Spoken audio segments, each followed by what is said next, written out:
बहुत साल पहले की बात बा। एक गांव में एक जमींदार रहे जेकर नाम रहे बाकेलाल। ऊ गरीब लोगन के ठगे के कौनो मौका ना छोड़े। मालिक एह साल बरसात ना होखे के कारण फसल ठीक से ना भइल बा। तो ओमे हमार का गलती बा गजोदर? अब का बरसात होके खातिर हम तानसेन लेखा गाना गावे बैठी का? ना मालिक ना, हम तो कहल चाहतानी कि रउआ अगर राउर कर्जा उतारे खातिर एक बरिस के और मोहलत दिहल जात त राउर बड़ा मेहरबानी होत मालिक। 1 साल के और मोहलत? अरे गजोधर, हमें नइखे लागत कि अगला बरसात तक तो जिंदा रहबा। और अगर जिंदा रह भी गईला त का भरोसा कि बरसात होइबे करी। ई बात तो रउआ ठीके कहनी है, लेकिन अरे लेकिन के मारा गोली।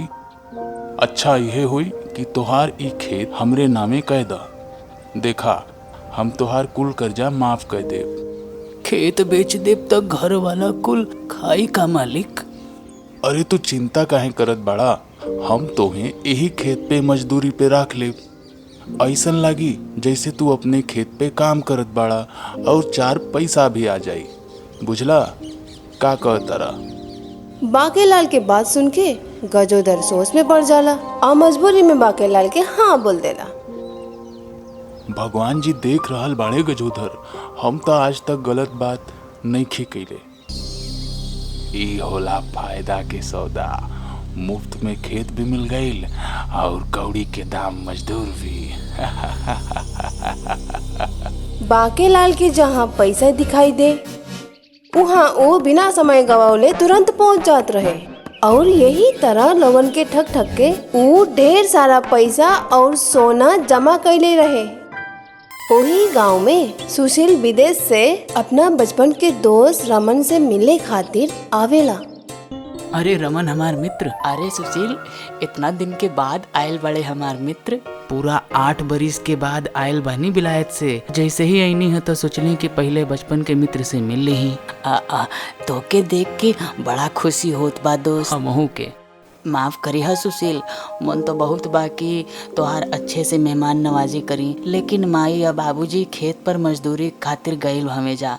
हम भी वहीं रहली, बाकी तोहार आवे के खबर मिलल तो घरे वापस आ गईनी। लेकिन चाचा चाची ई उम्र में खेत में काहे काम कर रहल बाड़े? उनके तो घर में बैठ के आराम करे के चाही ना।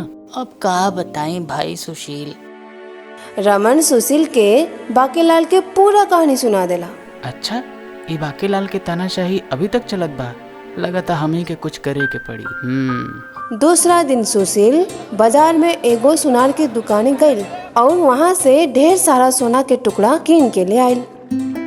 अगला दिन बिहाने सुशील और रमन बाकेलाल के बांधे के बगल के नदी के पास सोना के सब टुकड़ा और छलनी लेके चल गईलन। रमन बाकेलाल के आवे पे नजर रखले रहे और सुशील सोना के सब टुकड़ा चलनी में निकाल लेलस। सुशील नदी की रेती लेके सोना के टुकड़ा पे डाल देलन।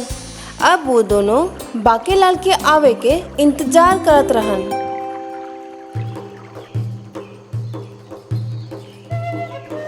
सुशील भाई तैयार हो जा, बाकेलाल आ रहल बा। हम तैयार हैं भाई। का हो रमन, आज बिहाने बिहाने नदी के किनारे? रमन बाकेलाल के धीरे से बोले के कह के अपन दोस्त सुशील के तरफ इशारा कर देला। बाकेलाल देखेला कि सुशील नदी के पानी से चलनी बहरे निकालेला और ओके हिला हिला के रेत पे छाटेला। धीरे धीरे रेत में राखल सोना के टुकड़ा चमके लागेला। ई सब देख के बाकेलाल चौंक जाला।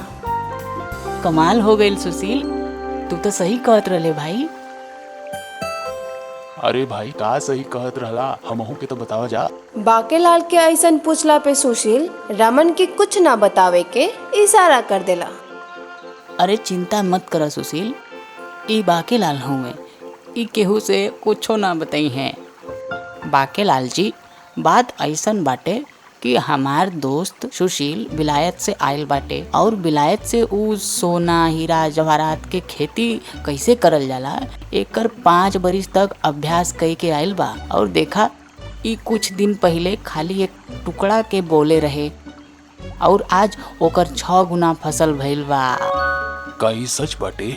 हाँ, लेकिन ई सोना के खेती सब केहू ना कह सकेला। ए करे खातिर अनुभव चाही। काहे कि कौना नदी के बगल के माटी ठीक होई, खाद कवन चाही, ई केहू ना बता सकेला।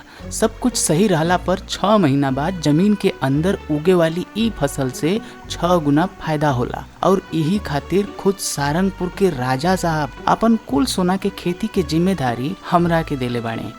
का बात कह रहल बाड़ा?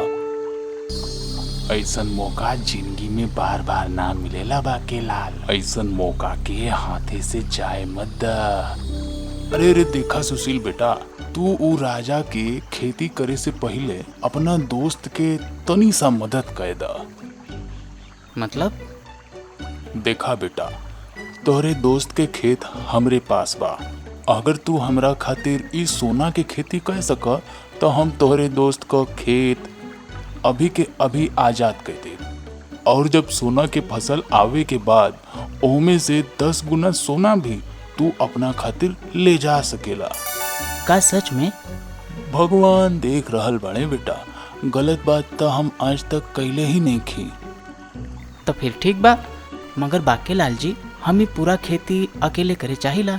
वो ए खातिर कि खेती कैसे होला राज ही रहे। जैसन तू कहा बेटा। और एक बात बाकेलाल जी, हम ही खेती रउआ खातिर बस एक के बार करब। जैसन तू ठीक कहा बेटा। लालची बाकेलाल सुशील के चक्कर में आ गइल। पहले तो ऊ रमन के खेत के कागज वापस कर दिलस। ओकरा बाद आपन सब सोना सुशील के हवाले कर दिलस। सुशील नदी के बगल के जमीन जोते शुरू कैलन और ओकरा बीच सोना के टुकड़ा के जमीन में डाल के ओके ऊपर से ढक देलन। अब वो रोज बिहाने जाके ओह पे खाद डालत रहन और रात के चुपचाप आई के एक एक जगह के सोना के टुकड़ा निकाल के गठरी में रख लेत रहन। बिहाने वही टुकड़ा रमन जरूरतमंद लोगन में बांटत रहन, जेकरा से बरसात ना भइला के बाद भी लोग खुश हो जात रहन। दूसरा तरफ बाकेलाल दिन गिनत रहे। आखिरकार 6 महीना बीत गए। अरे वाह बाकेलाल जी, रउआ तो एकदम सही समय पे आयल बानी। लेकिन रउआ ऐसे ही काहे आयल बानी? अरे 4-5 ट्रक के व्यवस्था करी। अब इतना सोना का रउआ हाथे में ले जाए का?